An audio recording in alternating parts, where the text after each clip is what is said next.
Thank you so much, Chris. Really appreciate the opportunity to come and talk about research that we've been doing in North Dakota, that my organization, PCRG, has been doing in North Dakota in conjunction with a bunch of other institutions. I will say that I have a minor Ontario connection in my past. My father was born in Sudbury, which I understand is about 5 hours north of London. But he spent the first 10 years of his life in a place that no longer exists called Matachewan. I think there actually is a Matachewan on the map, but where he lived has been reclaimed by the boreal forest. That's about 800 kilometers north of London, so up in the boonies. So tonight I'm going to be talking about war. And warfare, unfortunately, it's a fact of life for too many people today. It's in the news every day, right? We hear about Ukraine, we hear about Gaza, we hear about the Middle East. Two hot wars that are going on right now. Uh, there's others simmering around the world. Um, Anthropologists also know that it's been a feature of human societies for millennia. And there's lots of reasons for war. There's lots of attitudes towards war. I think we could all agree at the moment, though, that whatever else it might be, it's a tragedy for individuals, for families, for communities. It's destructive. It's nothing to be celebrated. But because it is so prevalent, it's really a topic of importance to social scientists and including anthropologists. And I do think that archaeologists have a really a great opportunity to contribute to that discussion because of the access we have to the really long record of human experience. So what I want to do tonight is talk about warfare, but not about war per se. What I want to do is talk about how warfare is integrated into societies, how it's integrated into the life of communities, and in particular, how warfare affected the economic practices and the social organization of a particular time and place. So before we talk about war and its consequences for uh, particular communities, let's just get ourselves oriented a little bit. Uh, I like this map because it doesn't have the 49th parallel boundary between the United States and Canada. It shows what the Central North America might have looked like to folks who lived here hundreds of years ago prior to, you know, the nation states carving it up into pieces. So the area we're going to look at is along the Missouri, that's the red line here, and between the arrows is an area that archaeologists in the United States call the Middle Missouri region. During the fur trade, it was called the Upper Missouri. Uh, and the area we're going to think about or talk about tonight is in this yellow box. That's central North Dakota, basically. We zoom in a little bit, and here the Middle Missouri is shown in red. That section of the Missouri River in red from the Yellowstone uh, down into southeastern South Dakota. Here, the blue box is the area of interest, again, in central North Dakota. And if we zoom into that box, we see the valley of the Missouri just above Bismarck, the capital of North Dakota, that in the central part of North Dakota. And the site that we're going to be focusing on tonight is the Molander site, shown there on the right bank of the river on the west side of the Missouri. But there's a couple of other important landmarks on this map. The Heart River, one of the major tributaries of the Missouri, and the confluence of the Heart and the Missouri at Bismarck, that is the homeland, or the heartland, I should say, of the Mandan people. The Mandans lived there from the mid 1200s into the mid 1700s. The Knife River, up on the upper left end of the map, that's the traditional homeland of the Hidatsa people. Related Siouan speakers, and we'll talk more about their sort of lifeways and what their communities look like in a bit. Those are major landmarks. What does it look like today? Here's the valley of the Missouri, looking downstream, basically from where Molander is. The Molander site is just outside the picture to the right. on the terrace just above the Missouri. We're looking toward a series of buttes off in the distance there called square buttes. And those square buttes, that's a landmark that was regarded as a traditional um, demarcation between the Hidatsa homeland and the Mandan homeland. So the Hidatsa people upriver toward the direction of the photograph, and then the Mandans living south of the square buttes. We can take another view of the Molander site. Here we've rotated the view, so we're looking northeast. And this is just a Google Earth oblique image of the region. You can see that the Missouri is off in the background, and in the foreground is the Molander site. Here, this sort of squiggly line, and we'll talk a lot more about what that all means momentarily. Another landmark that you're going to see in a lot of images as we go through the talk tonight is a railroad line. That's this linear feature is the railroad that's just immediately east of the site. So you'll see that in a lot of the imagery we look at tonight, just as a orientation. Interestingly, we think that the Missouri was on the other side of the valley from the site at the time the site was occupied. To me, that's interesting. The major water source, some of the best agricultural land, is not right by the site. It's really on the other side of the valley, and that's close to a kilometer away. So let's orient ourselves to the Molander site. Now we're now looking at a composite, a digital elevation model of the site that we took from a series of air photos and created when we did the work out there. So it's not a real color image. Again, you can see the railroad line off to the right-hand side. There's a coulee, a deep coulee to the north side. There's a little faint line, a box around the site. That's actually a fence line, and that's the property boundary of the property that is owned by the State Historical Society of North Dakota that contains the site.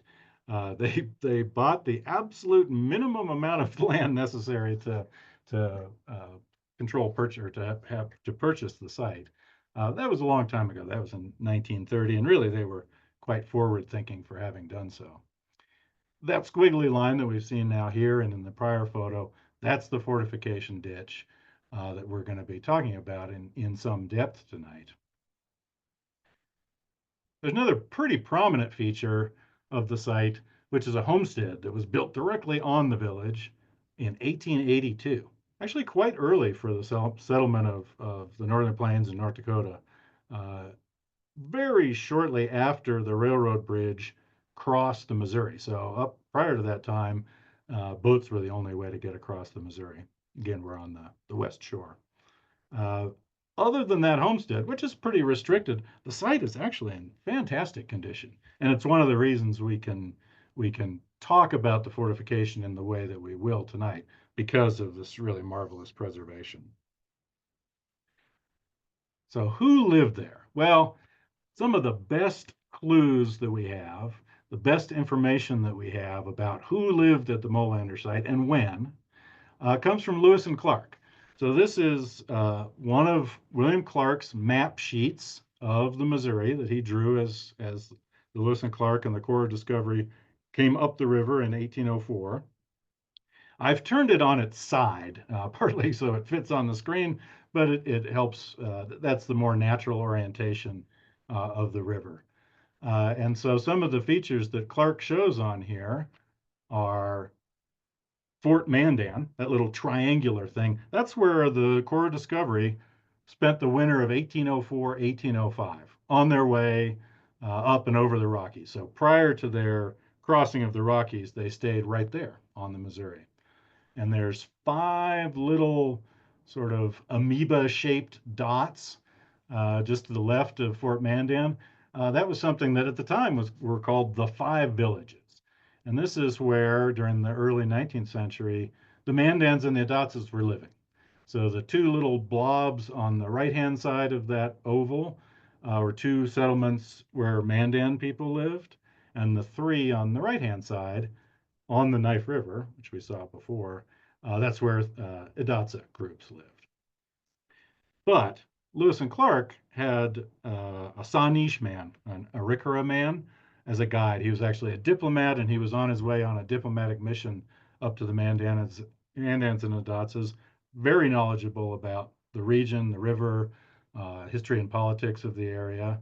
His name was Tuni, and he told them that this place right here, that's Molander, and he told them that it was occupied by Hidatsa people, one of the three editions of the Hidatsa, three divisions, pardon me, of the Hidatsa during the middle of the 18th century. And our archaeological data from the site, our work at the site, really provides very good, strong corroboration of Tooney's data that he had given to Lewis and Clark. So, who lived in Molander? The Alhawi division of the Hidatsas. The Hidatsa tribe was divided into three sub-tribes, and the Alhawi were one of those three. We have pretty clear, based on our archaeological data and on Tooney's statement, 1735 to 1765 was the period of occupation. Covers about 5 acres and probably housed 400 to 450 people. I want to take a little step away from our warfare theme, a little farther away, just to talk about plains village society. So both the Mandans and Hidatsas were plains village peoples. So this is an archaeologist term, right, for a particular cultural formation that occurred on the plains starting in the 1000s. What characterized them? They were both hunters and farmers, a mixed economy. They lived in big timber frame buildings. They built their communities, which were often quite large, very close to prime agricultural land. They had a lot of storage, and then, of course, distinctive artifacts. I want to just talk about each of these and kind of set the stage for what life at Molander might have been like during the middle of the 18th century. There's quite a debate among anthropologists, and it's actually sort of a silly debate. Were these people maize hunting bison farmers, or were they bison hunting maize farmers? Well, it doesn't really matter because both of those resources, maize or corn and bison, are super abundant and super nutritious. And so they had access to a tremendous subsistence base, really unending subsistence base, particularly from the perspective of bison. But they also did all sorts of other things for subsistence. On the left is one of Edward Curtis's photographs from the early 20th century showing buffalo berry picking and wild fruits, grapes and plums and buffalo berries are super abundant in all these sites. So there's a big wild fruit component to the diet. There's fish. The picture on the right is a fish weir in the Missouri. There's in our archaeological examples, we'll find 15 or 20 different fish species, all different sizes, all different types, taken with hooks, taken with weirs, perhaps with nets. We also see a lot of shellfish. So a lot of riverine resources are also used. So a very diverse subsistence economy, very multifaceted, very flexible, I think, also. Big houses. They lived in big timber frame buildings. This again is one of Curtis's images of an earth lodge. So the name is an earth lodge, but really it's a timber frame building. It's a massive timber structure, the outer surface of which is covered with earth. We, amazingly enough, have a picture, not a photograph, but a drawing of the interior of one of these things that's contemporaneous. This was drawn by a fellow named Karl Bodmer, who was an artist that accompanied Maximilian, a German adventurer, who was there in 1833, 1834. And this is Bodmer's picture of the interior of one of these lodges. Kind of gives you some sense of the size of it, how it was built, all kinds of fantastic details. One of the things that is sort of you don't notice initially, but I think is really important to point out are the horses. There's horses on the left-hand side of the image. They're inside. These are the fancy ponies, right? These are the war ponies or the cutting horses. But you see baskets, burden baskets. You see all kinds of tools, pottery, paddles for a boat. I'm going to back up here, and that sort of tub-shaped thing to the right-hand side of the entryway, that's what's called a bull boat. So getting back and forth across the river was important for lots of reasons, and bull boats were the preferred way of doing that. Um, Paddles, you see weapons and shields and all kinds of tools, folks sitting around the fire, um, chewing the fat, talking about the day's events. Um, we think that probably somewhere between 8 and 15 people lived in each one of these buildings. So very large. This is another contemporaneous image of a Mandan settlement at a fur trade post called Fort Clark. This was drawn in 1832 by a fellow named George Catlin, who was clearly not the artist that Carl Bodmer was. Nevertheless, this gives you some sense of these communities. Many earth lodges packed together. Uh, this particular image is of a celebration called the Last Race at the Mandan village. But there's hundreds, and in some cases, thousands of people living in these settlements. They're big, they're densely settled, they're lots of folks live there, and they're all clustered along the river. So what this map is showing, this is that blue box, or the southern part of that blue box that we were seeing earlier. So the Heart River is coming in from the left side of the image into the Missouri. Each one of those dots is one of these big Earth Lodge settlements in the Heart River region. Again, this is right in the area of Bismarck. That was occupied between about 1400 and 1750, say 1780. Not all of these were occupied at the same time, but a lot of them were. So not only do we have big settlements with a lot of people in them, we also have lots of settlements. I estimate that the area shown in this map um, in the mid-17th century, that is around 1650 or so, there might have been 25,000 people, Mandans primarily, living along this stretch of the river. That's a lot of people in a small area. Another hallmark of Plains Village societies are storage, lots of storage. And so here's an example, particularly big example, but an example of a storage pit, bell-shaped semi-subterranean pit. This might have been inside a lodge, or it could have been between lodges outside. That student, University of Missouri student, is kneeling in there, but you get a sense of how big these storage features are. When in use, that would have been packed full of maize and all kinds of other things of interest. And so when we excavate these sites, we use a method that it's commonplace now, is called water screening, and I'm sure you guys use it a fair amount up there too. We're just pumping water out of a lake to screen excavated settlement, excuse me, sediment, and this gives you some sense of what comes out of the ground in these villages. A lot of artifacts. And those artifacts include pottery, and as you can see, a lot of bison bone and lots of macrobotanical remains, and a very sophisticated stone tool industry was represented, particularly before about 1700. And so as a result, we really have a very good sense of sort of the material culture of people who lived in these places. So what's the takeaway? The takeaway is the Hidatsas and the Mandans, their neighbors, they were wealthy. They were powerful. They were, all these settlements were a center of trade. And people came from hundreds of kilometers away in all directions to trade with these folks. And then, of course, the fur trade set up shop. After Europeans came to North America, uh, fur traders probably were in the region as late as as early, I should say, as the late 1600s. Certainly by the time of Molander, regular trips were being made out of the north primarily.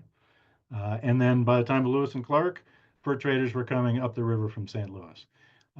So the folks that they were coming to see, they were key players in the regional economic system, that made them powerful and it made them wealthy.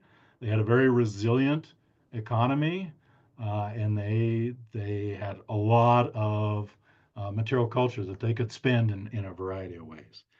So that's who we're talking about when we talk about the folks that lived at Molander. All right, so let's shift gears toward our story about war. At least in the United States, when people think about war, they think primarily, plains warfare, I should say, and plains Indian warfare. They primarily think, in my opinion, about the conflicts between the U.S. military and plains people, plains equestrian societies, in the middle and the later part of the 19th century. So we think of the Battle of Greasy Grass or Little Bighorn and Custer and the Seventh Cavalry, and lots and lots of other engagements. Um, that's one brand of warfare, if you will, one mode of warfare that was common in the 19th century. But there's a much different kind of warfare that's much deeper in time in the plains. Um, and we'll talk a little bit more about that. But how do we know about plains warfare? Well, we have things like this. This is a ledger drawing showing a conflict between soldiers in the rifle pit and native peoples who are attacking them. Um, and so we have some sense from ledger art and from historical accounts and from native oral traditions and from accounts written by soldiers like Custer of what warfare in this time period looked like. We also see similar depictions in older rock art that dates to the 18th century and the late 17th century. This is a little this is a little tough to see. If you can see my cursor on the far left side, there's a little triangle. That's the stock of a flintlock. And here's the barrel of the flintlock pointing at this fellow who's riding a horse. And he has a complex headdress and a small shield he's carrying. So this depictions of war that we see in rock art, or excuse me, that we see in ledger drawings, has a much older, a much deeper time uh, counterpart in the rock art of the region. So these are ways that we can know from historical records or indigenous historical records something about warfare. But we also have a lot of ways of thinking about warfare and the occurrence of warfare from an archaeological perspective. So what are some of the signs of warfare from an archaeological perspective? Well, site placement. People often talk about defensive locations for settlements. Of course, one person's defensive position might be another person's great vantage point, right? So there's some ambiguity about what site placement means. Same way with catastrophic burning.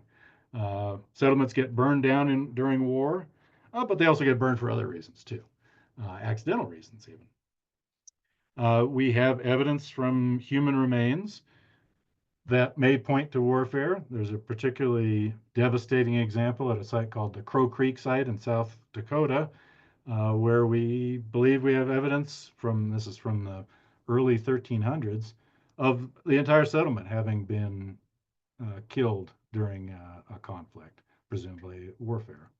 Uh, but again, there's some ambiguity about human remains and its connection to organized conflict, that is warfare.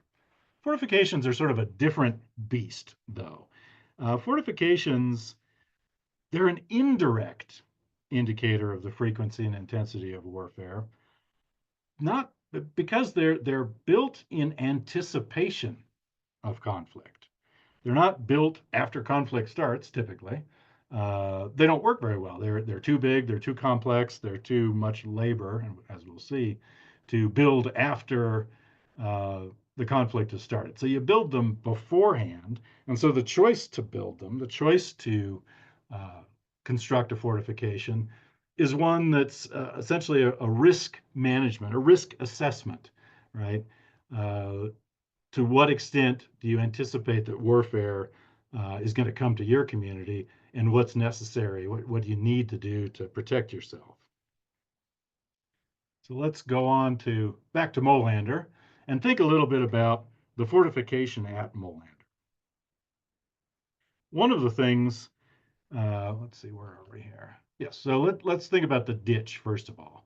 We have these straight sections of ditch, and what would the fortification have looked like when it was in use?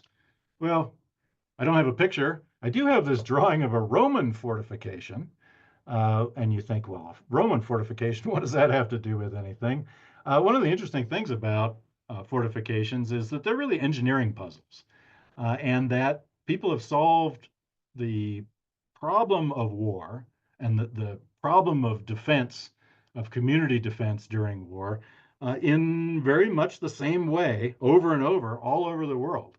And these are so the illustrations of Roman fortifications or medieval fortifications are really illustrations of the ways that you build fortifications to defend against certain kinds of attacks.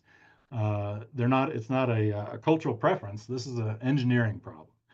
And so this does show you what that fortification at Molander might have looked like. One is the exterior ditch, that's outside, so on the left of the image is outside the settlement.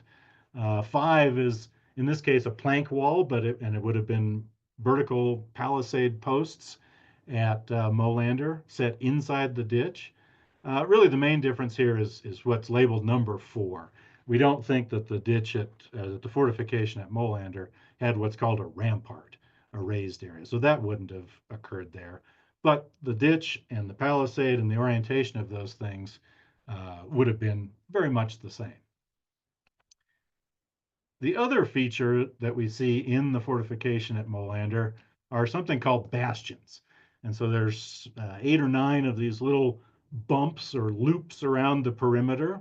And archaeologists who've studied fortifications and warfare regard bastions as an absolute concrete, um, a concrete indicator that the fortification was built to protect against warfare, to protect against intensive warfare, intensive infantry attacks, and siege warfare. So what's a bastion? Well, again, we can turn to our medieval example. These bastions are these sort of round structures, in this case, built between the curtain walls or between the straight walls of the fortification, and they allow defenders to fire on attackers parallel to the wall. So one of the ways of defeating these big fortifications is to run up close to the base, and then if you don't have a bastion, you can't shoot at the folks that are right directly below you, and they can chop a hole in the palisade, or they can set fire to it. So bastions are a way of protecting the fortification itself. In the case of these Middle Missouri fortifications that have bastions, we have evidence that there was a tower built in them that allowed people to have an elevated position from which to defend their fortification. And there's a long history in the Middle Missouri of exactly this kind of fortification. Here's an example from the early 1200s. The big loops, the big curves in the ditch of the exterior, those are bastions. And there's a straight wall sections between them. And it's protecting an interior settlement. The top and the left-hand side are steep embankments, very much like the coulee at Molander. Here's an example from the 1400s. Very carefully engineered, enormous fortification. There's about 120 earth lodges in there, so maybe 1,200 people lived here. Bastions all the way around the outside, a steep riverbank on the top of the image. This particular one also had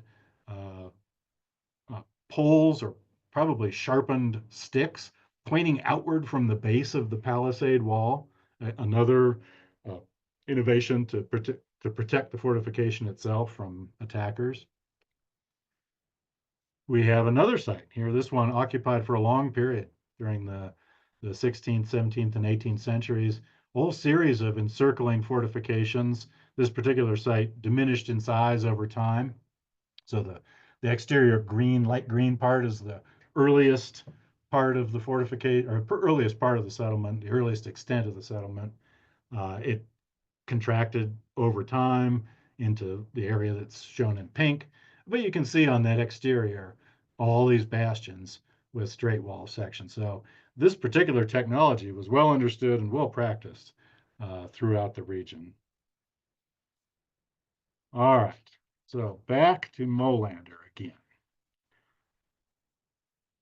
So the question we want to answer is, how hard was it to make this thing? How much work did it require to build this thing? And what does that, the amount of work required, tell us about how the community might have been organized? A lot of archaeologists call this architectural energetics. It's a way to quantify labor required to construct architectural features. And we can think of this fortification basically as massive architecture. It might as well be a mound or an irrigation system or any other uh, big piece of the built environment.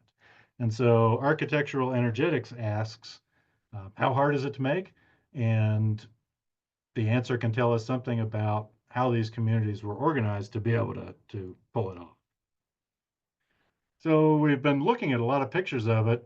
I haven't really told you much about the size of the thing yet, though. So let's get a little human scale. Here on the upper right, is a couple of Oklahoma State University Field School students sitting in the fortification.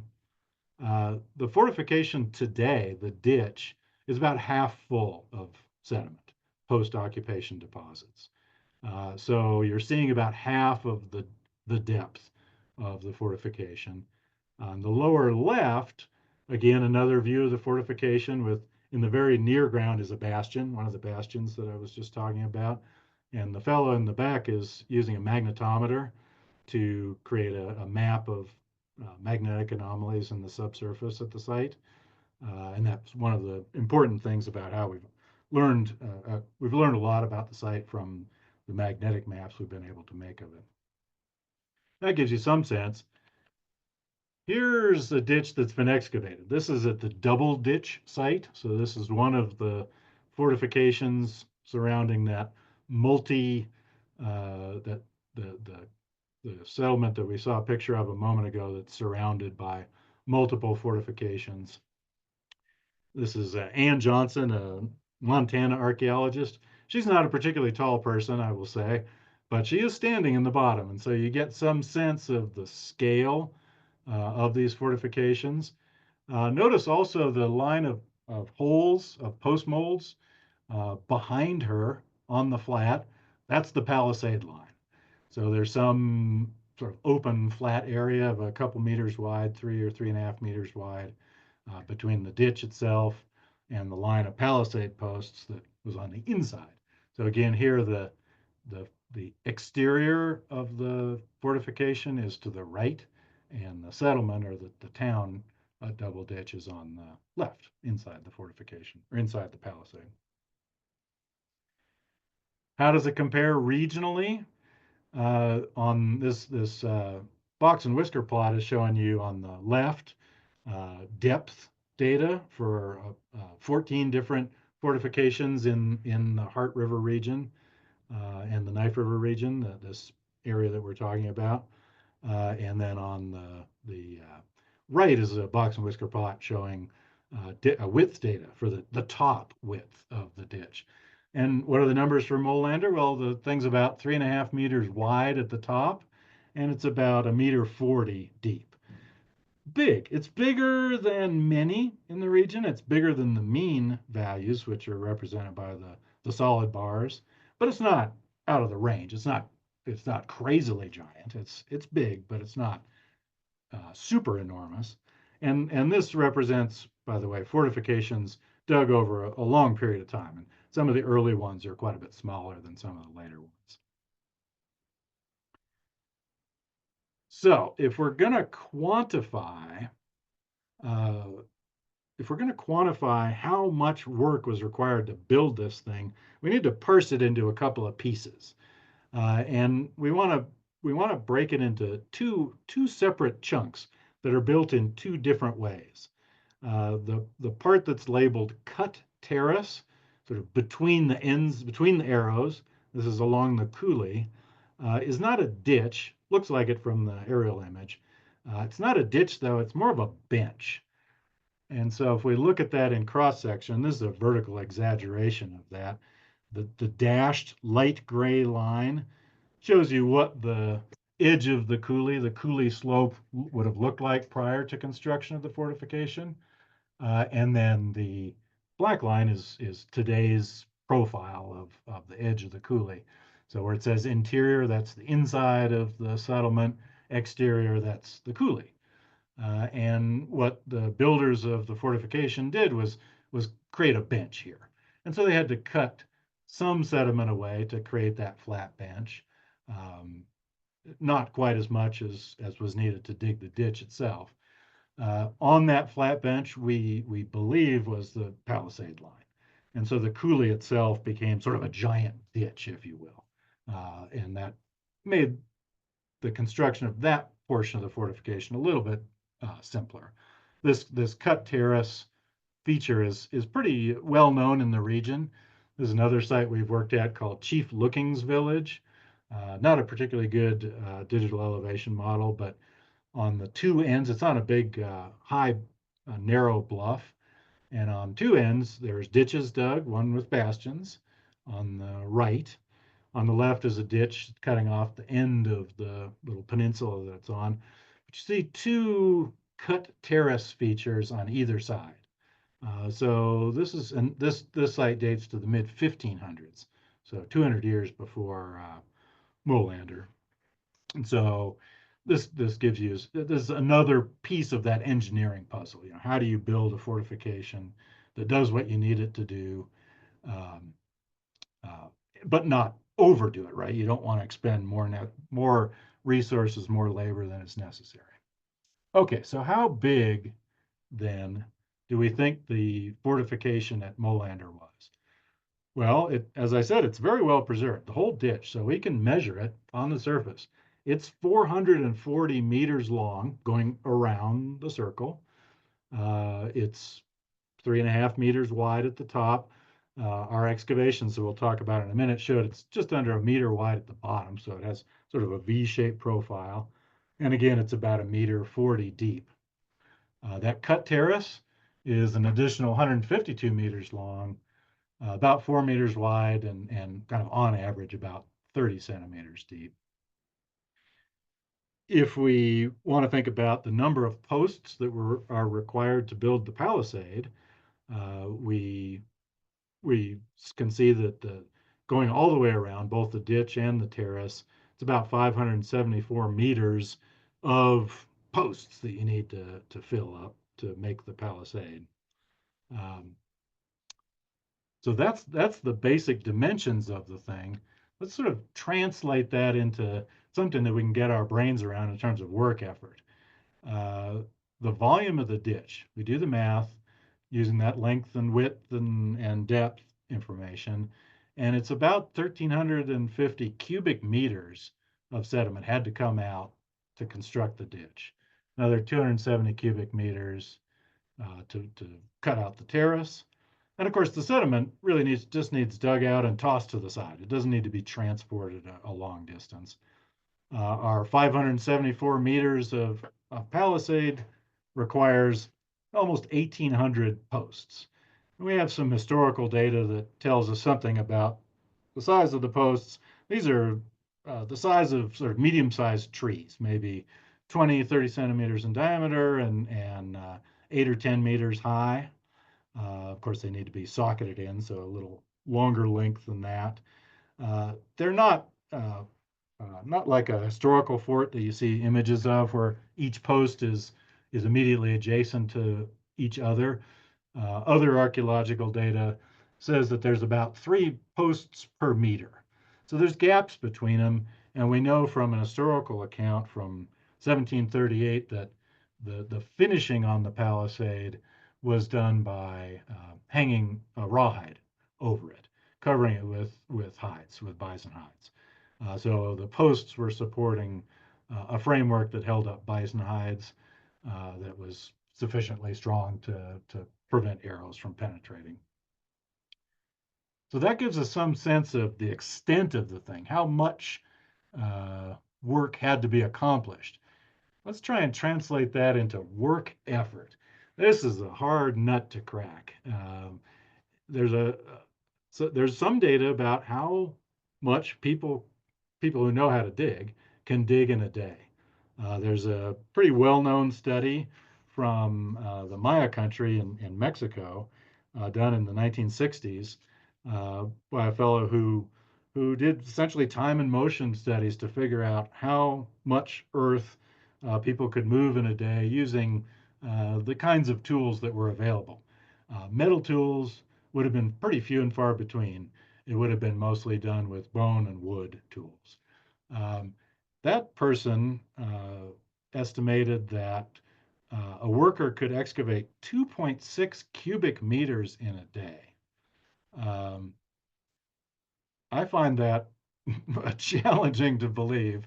And I'm just thinking of myself, could I dig, 3 yards of sediment, 3 cubic meters in a day? No, I could not. Uh, Perhaps it could be done.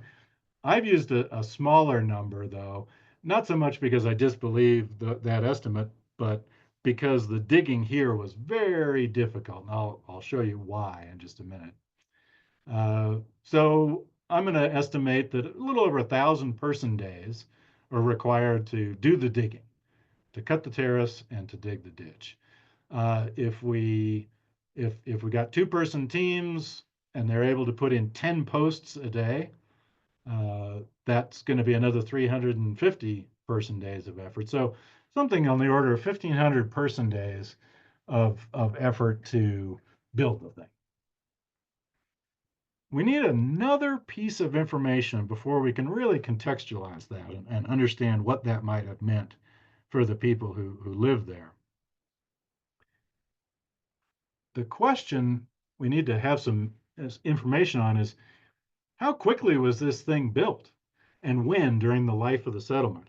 We could imagine that it might have been built incrementally over a period of time. Maybe the settlement already existed, and then the fortification was put up afterward. Alternatively, maybe it was the first thing that was built before the settlement, before people were actually living on this piece of ground.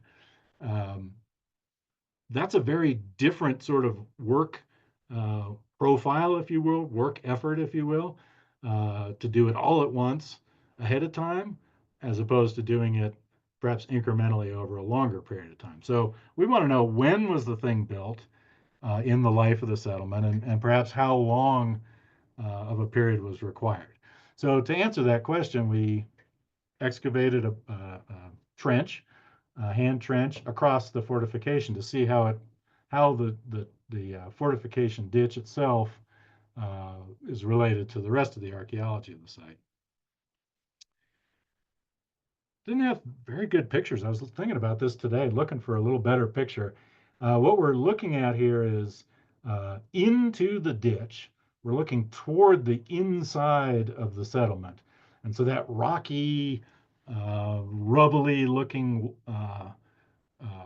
slope, that is the interior face of the ditch. And that's the natural terrace sediment. It is jammed full of rocks and clay, and it's glacial till. And on top of that is about 80 or 90 centimeters of loess of post-glacial fine sediment, relatively easy to dig, but a big chunk of the ditch had to dig through glacial till that was very tightly interlocking boulders and clay and sand lenses, really tough digging. Uh, the rocks that are all interlocked together in the till, they don't just pop out easily. They require a lot of effort. And this till goes everywhere under the whole site. In fact, every time they tried to dig a storage pit, they kept poking into giant boulders and interlocked cobbles. Here is sort of a vertical exaggeration, strong vertical exaggeration of our long profile across the ditch. So the dashed line, it's solid, dark black dashed on the left and a lighter dashing on the right. That's the elevation of the original terrace surface before the settlement was built. So before anybody came along and built a village here, that was the upper surface. And so on the outside of the ditch, the spoil from the ditch has been thrown up onto the outside on top of the pre-village surface. And on the inside, the pre-village surface is gone. It's been cut away. And of course, you can see the axis of the ditch at that 225 north grid line. The photo at the bottom shows you what that ditch spoil looks like. That right there, all those rocks, all the gray, crappy clay, that is the till, the glacial till, excavated out from the bottom of the ditch. And below that is the intact pre-village soil. So the spoil was thrown directly on unaltered village or unaltered sediment, uh, i.e., not on top of a pre-existing village. Notice also that the loess that would have come out of the ditch first, it's not underneath the rocky spoil on top of the soil. It's not there, not in that view. So here this gives you another sense of the site. Ditch with bastions off in the distance, our excavation trench showing the ditch spoil on the outside, resting on that unmodified pre-village soil. So what do we take from this? Absolutely crystal clear. That fortification was built before the settlement was there. No question about it. The lower fill of the ditch is deposited directly on a pre-settlement surface. There's no artifacts underneath it. There's no modification of it by occupation of the area. Uh, as I mentioned, that finer grain material, it's not there. It's not between the lower fill and the upper fill.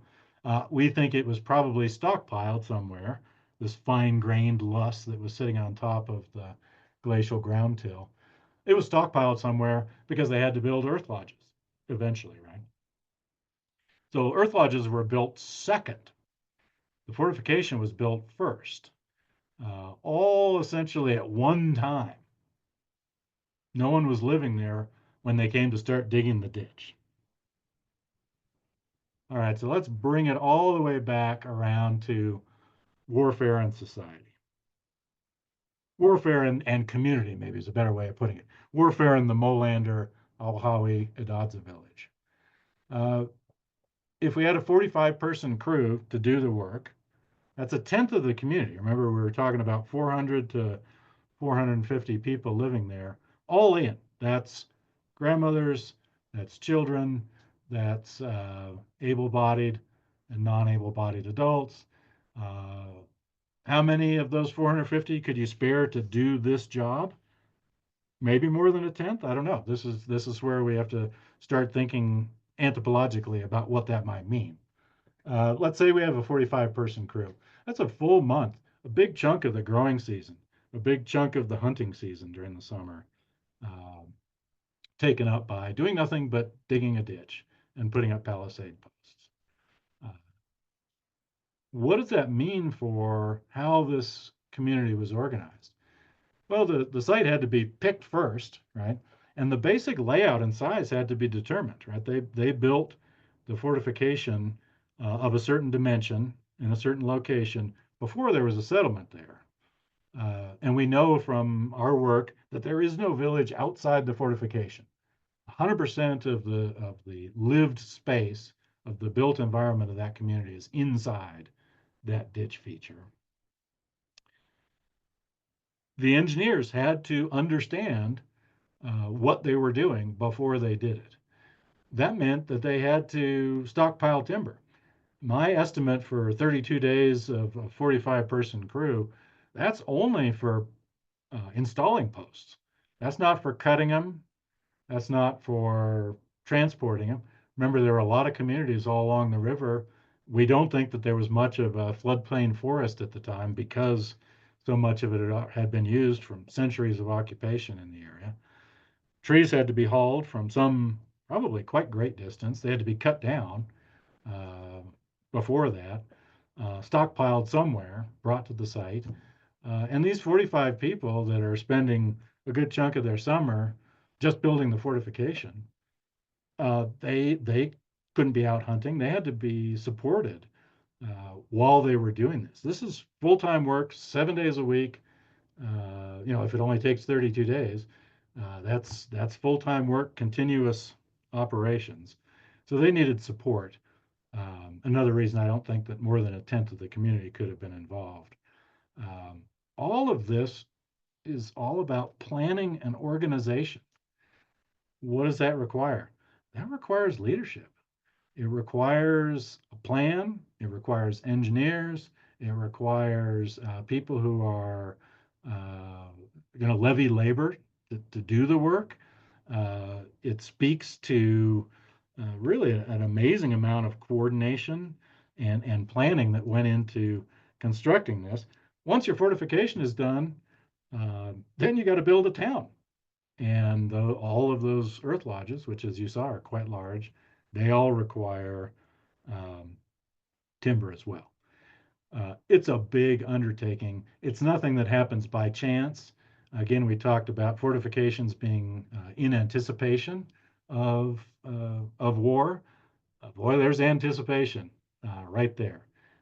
And our architectural energetics analysis of the site shows how much foresight was required to get the job done. There's a lot more to think about, but I'm going to leave it with you. I'm going to leave it at that. I will say, though, before I turn it back to Chris, if you are interested in Plains Village archaeology, there's a couple of really great books out there about it. Some of you may have these on your shelf already. A book called Plains Village Archaeology: Bison Hunting Farmers on the Central and Northern Plains. That's edited volume. Another sort of overview edited by a guy named Raymond Wood, Ray Wood, who passed away a number of years ago, called Archaeology on the Great Plains. If you just can't get enough, you might check out a book by this guy called Crafting History in the Northern Plains, all about the Mandans and their economy during this period of time. If you want to know more about the Molander site and look at our report about our work there or other projects that we've done, you can, actually, there's one more book we can recommend. This is all about warfare on the plains from all different perspectives. Talks about rock art and its implications for warfare. It talks about fortifications. It talks about the uh, the the social aspects of warfare on the plains. This is a fairly recent volume. But if you want to know more about this project and about Paleocultural Research Group, the organization that I work for, you can check us out at paleocultural.org. If you just need even more, you can come volunteer on one of our projects. We would love to have you. And with that, I will stop sharing and turn it back over to Chris.